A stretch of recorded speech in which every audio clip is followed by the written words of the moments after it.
Shalom, selamat pagi. Sebelum kita merenungkan firman Tuhan yang akan menjadi bekal yang menuntun langkah kita di sepanjang hari ini, mari kita bersekutu di dalam pujian penyembahan kepada Tuhan. Kita menaikkan ucapan syukur atas pemeliharaan Tuhan di sepanjang malam hari ini. Mari kita siapkan hati kita.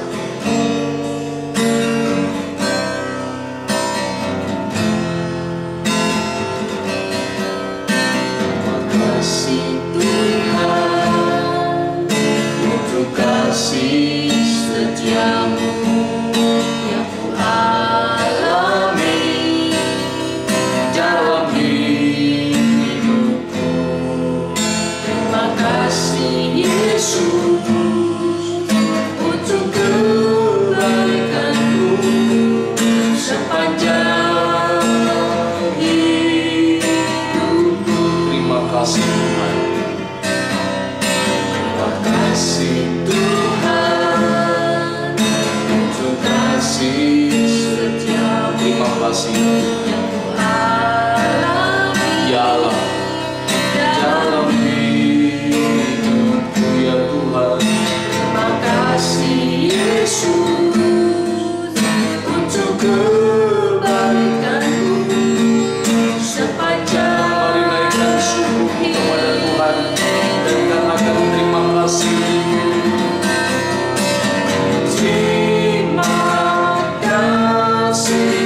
Yesusku, buat anugerah yang Kau beri setiap hari ini. Ya Tuhan, Tuhan adakan syukur bagi-Mu. katakan terima kasih Tuhan. Terima kasih Yesusku buat anugerah yang Kau beri setiap hari ini. Tuhan adakan syukur bagi-Mu. Sekali lagi terima kasih. Terima kasih Yesusku buat anugerah yang Kau beri setiap hari ini. Tuhan adakan syukur bagi-Mu. Katakan sebab hari ini, Sebab hari ini Tuhan adakan syukur bagi-Mu. sebab hari ini, Sebab hari ini Tuhan adakan syukur bagi-Mu. Mari saudara, kita akan berdoa. Terima kasih Tuhan ya Tuhan. buat semua yang sudah Kau berikan dalam kehidupan kami. Terima kasih Sungguh ya Kau Allah kami yang sangat baik. Kau teramat Ya baik. Tuhan. Kami boleh bangun dengan tubuh yang sehat tanpa kekurangan suatu apapun. Semua karena kasih anugerah-Mu dalam kehidupan kami Tuhan. Terima kasih Saat ini Tuhan, lembutkan hati kami Bapa. Berikan kepada kami tanah hati yang gembur, untuk kami boleh mendengarkan kebenaran firman-Mu Bapa.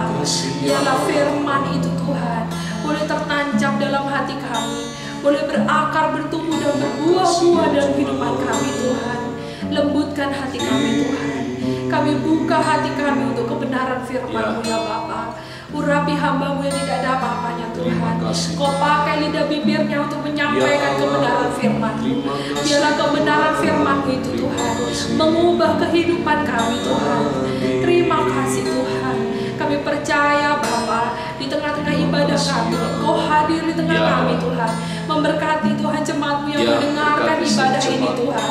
Kami percaya semua yang letih lesu akan Kau menangkan di ya Bapa, Engkau memberikan sukacita dalam setiap hati mereka ya Bapa. Terima kasih Tuhan, terima kasih Roh Kudus. Kami alaskan doa kami hanya di dalam nama Tuhan Yesus Kristus. Kami berdoa. Haleluya. Amin. Shalom, salam sejahtera bagi kita semua. Nah, kita akan kembali mendengarkan kebenaran firman Tuhan yang akan menuntun langkah-langkah kita di sepanjang hari ini, sehingga kita menjalani sesuai dengan kehendak Allah, dan terlebih kita mampu berdiri teguh di tengah tantangan pencobaan yang berdiri di hadapan kita. Nah, pagi hari ini saya ingin berbicara tentang satu hal yang begitu penting dalam kehidupan orang percaya, yakni tentang iman. Iman adalah salah satu hal yang sangat vital dalam kehidupan para pengikut Kristus. Bahkan kalau kita membaca dalam Ibrani 11 ayat yang ke-6, di sana dikatakan dalam Ibrani 11 ayat yang ke-6, tetapi tanpa iman tidak mungkin orang berkenan kepada Allah.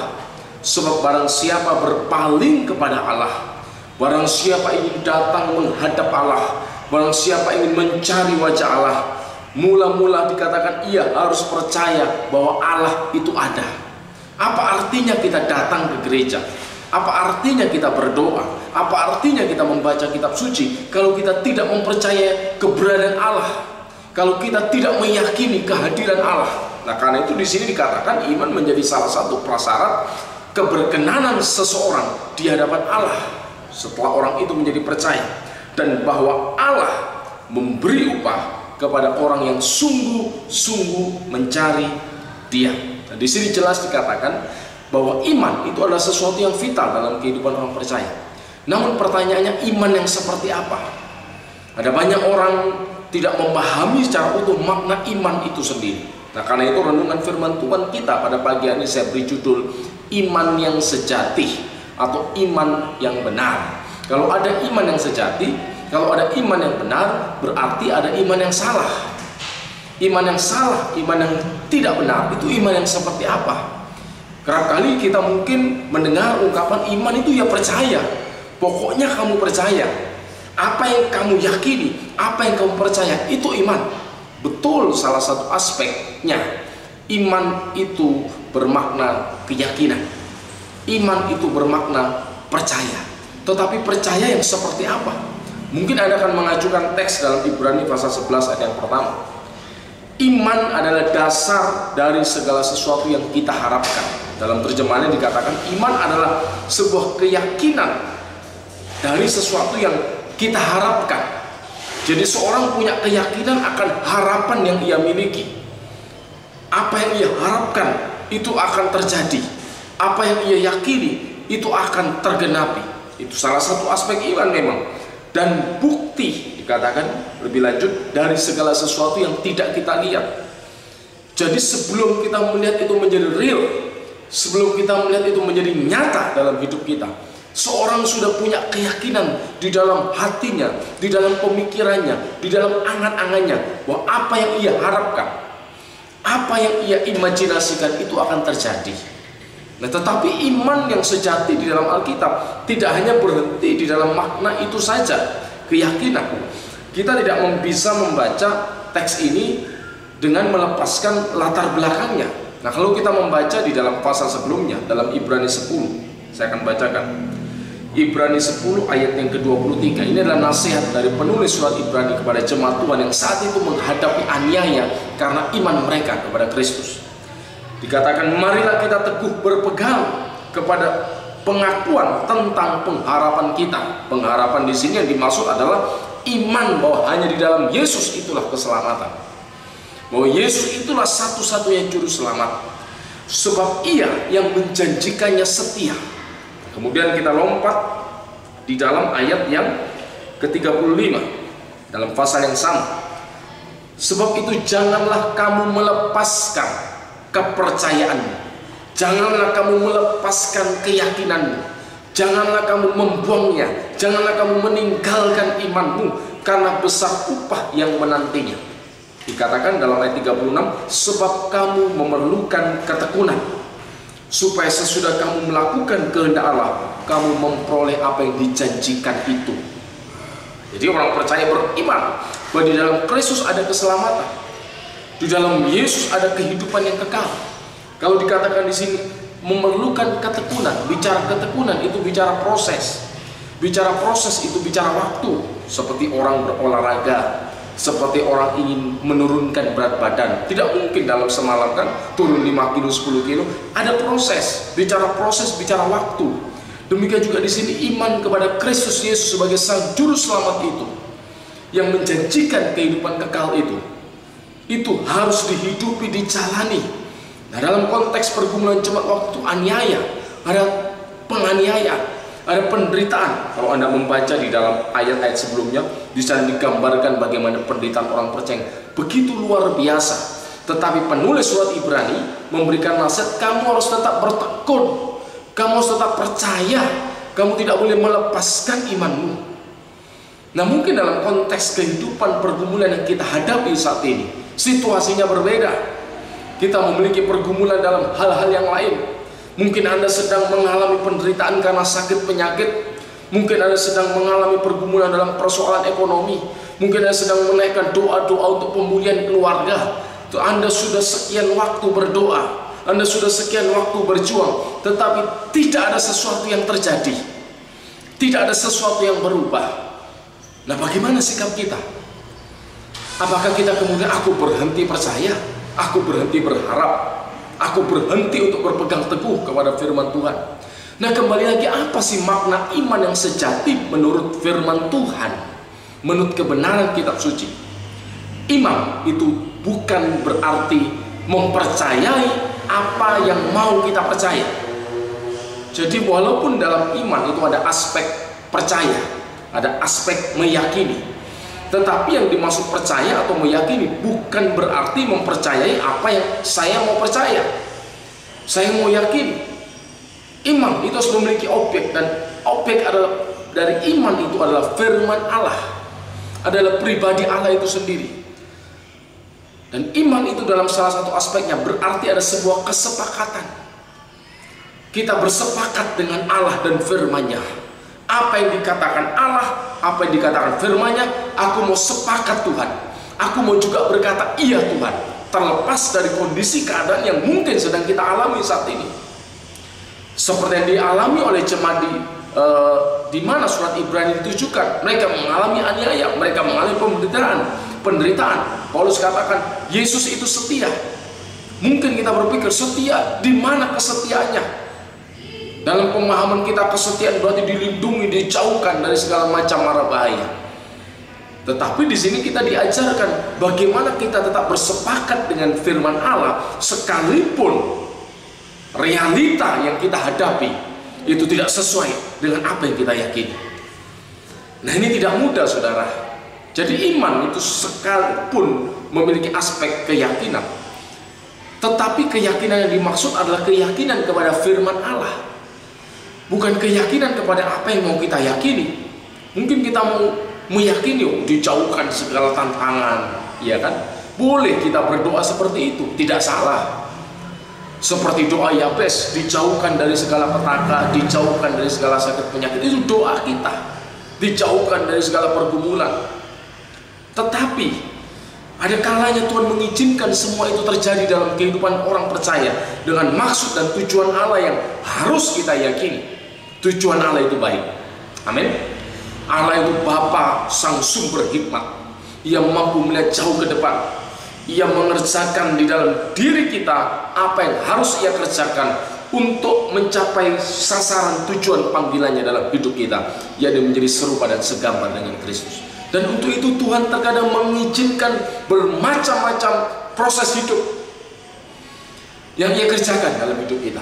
Dan di saat kita berada di jalan itu, masih tetapkah kita bersepakat dengan Allah dan firman-Nya? Karena itu iman itu pada salah satu aspeknya juga bicara tentang keteguhan sampai akhir untuk percaya kepada Allah dan firman-Nya. Sekalipun apa yang mungkin kita yakini itu tidak terjadi dalam hidup kita, di dalam dunia ini. Tetapi tadi kita baca memberikan penghiburan dalam Ibrani, dalam Ibrani pasal yang ke-10 ayat yang ke-35, sebab itu janganlah kamu melepaskan kepercayaanmu, karena besar upah yang menantinya. Upah di sini yang lebih paling besar adalah keselamatan hidup kekal. Ketika kau setia sampai akhir dalam imanmu kepada Kristus, besar upaya yang menantinya. Ayat 36, sebab kamu memerlukan ketekunan supaya sesudah kamu melakukan kehendak Allah, kamu memperoleh apa yang dijanjikan itu. Sebab sedikit, bahkan sangat sedikit waktu lagi, ayat 37, dan ia yang akan datang sudah akan ada tanpa menangguhkan kedatangannya. Tetapi orangku yang benar akan hidup oleh iman. Dan apabila ia mengundurkan diri, maka aku tidak berkenan kepadanya. Tetapi kita bukanlah orang-orang yang mengundurkan diri dan binasa, tetapi orang-orang yang percaya dan yang beroleh hidup. Ini kehendak Allah. Ini keinginan Tuhan. Jangan kamu menjadi bagian orang-orang yang mengundurkan diri. Tentu bukan dengan kekuatan kita. Kemarin pagi sudah disampaikan oleh hambanya, bagaimana supaya kita bisa menghasilkan buah. Salah satunya buah roh itu pasti juga ketekunan, kesetiaan. Buah roh itu juga iman yang teguh. Bukan dengan kekuatan hebat kita, tetapi rahasianya adalah kemelekatan, tinggal di dalam Dia. Disitulah kita akan memperoleh kekuatan, memperoleh energi untuk kita bisa menghasilkan buah ketekunan, buah kesabaran, buah tetap teguh berdiri sampai akhir. Seperti Rasul Paulus, seperti Petrus, seperti Stefanus. Apa mereka tidak berdoa, Tuhan lalukan, lindungi aku Tuhan? Saya yakin mereka berdoa. Yesus juga ia memberikan teladan, memberikan contoh ketika di Taman Getsemani itu. Secara natur dalam kemanusiaan kita, berulang saya katakan, manusia tidak ada yang menyukai penderitaan. Tidak ada manusia yang suka dan tahan akan kesakitan. Kita secara alami kita ingin lari dari rasa sakit. Tetapi kadang Tuhan mengizinkan kita berada di sana. Tuhan mengizinkan Yusuf di penjara. Tuhan mengizinkan Daud berada dalam pelarian. Semua ada maksud Allah. Dan kalau kita berada pada situasi seperti itu, masihkah kita tetap bersepakat dengan Allah, bersepakat dengan firman-Nya? Sekalipun apa yang menjadi kehendak Tuhan itu tidak sesuai dengan pengharapan kita. Jadi sekali lagi, iman bukan mempercayai apa yang mau kita percaya, tetapi iman mempercayai Allah dan firman-Nya dan kehendaknya itu baik bagi kita, walaupun tidak cocok, tidak sesuai dengan kita. Dan ini penting. Satu, karena agar kita tidak menjadi kecewa dan menolak Dia. Ada banyak orang yang tidak memiliki pemahaman yang benar tentang arti iman. Pada akhirnya mereka jadi kecewa, karena mereka katakan, aku sudah percaya Yesus, aku sudah berdoa, tetapi tidak terjadi sesuatu, malah semakin buruk. Untuk apa aku berdoa? Untuk apa aku percaya Yesus? Mending aku meninggalkan Tuhan.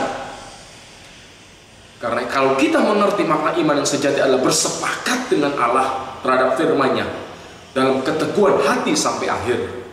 Walaupun apa yang kita alami dalam realita hidup kita ini tidak seperti yang kita harapkan dan kita yakini, tetapi kita tetap percaya kepada Dia. Itu iman yang benar, iman yang sejati.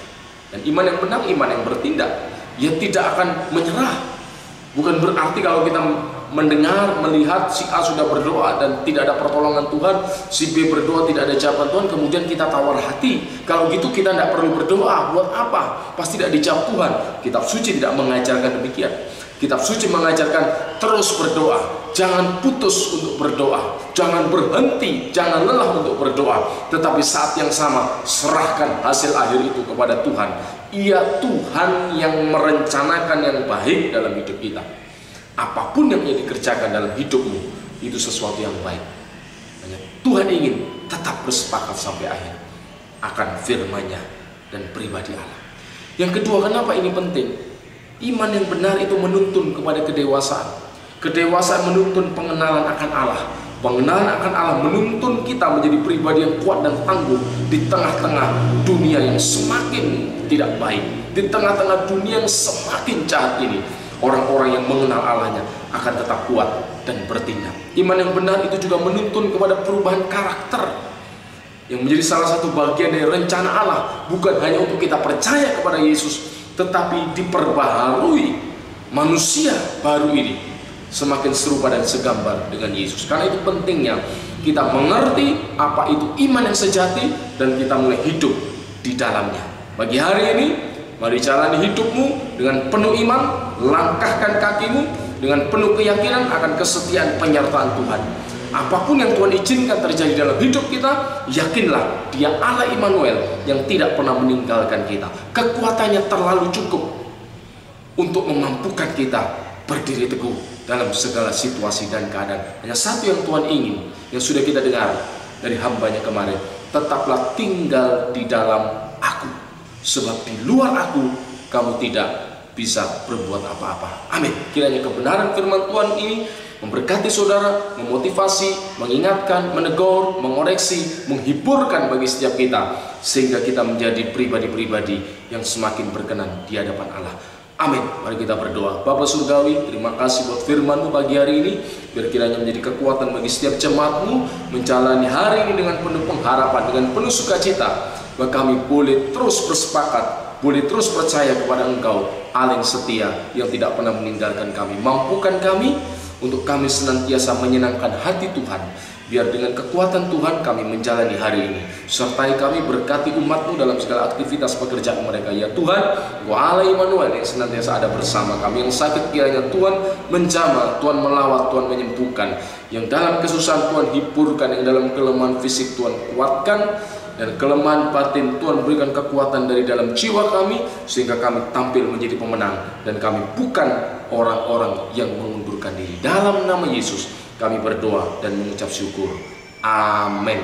Tuhan Yesus memberkati.